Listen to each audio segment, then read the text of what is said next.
এই তো পূজা চলে আসলো।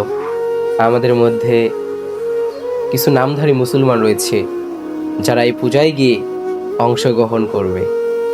আচ্ছা, একটা কথা ভাবুন তো, আপনারা যে এই পূজায় গিয়ে অংশগ্রহণ করছেন, আল্লাহ তাআলা কি বলেছে যে তোমরা আমাকে বাদ দিয়ে যারা এই মাটির পুতুল নিয়ে যারা খেলা করছে, যারা পূজা করছে, তাদের সাথে গিয়ে আমরা অংশগ্রহণ করি? আপনারা কি কখনো দেখেছেন যে আল্লাহ তাআলা কোরআন এবং বিষ্ণু ইসলামের হাদিসের ভিতর এগুলো কথা উল্লেখ রয়েছে? জি না, কখনো এগুলো কথা বলা হয়নি।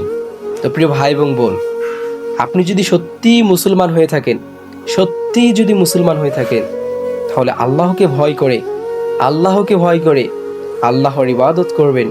এবং যারা বিধর্মী রয়েছে, বিধর্মীদের এই পূজা, এই নৃত্য এবং এই যে কার্যক্রমগুলো রয়েছে, এগুলোতে আপনি অংশগ্রহণ করবেন না, আপনি যদি সত্যি মুমিন হয়ে থাকেন।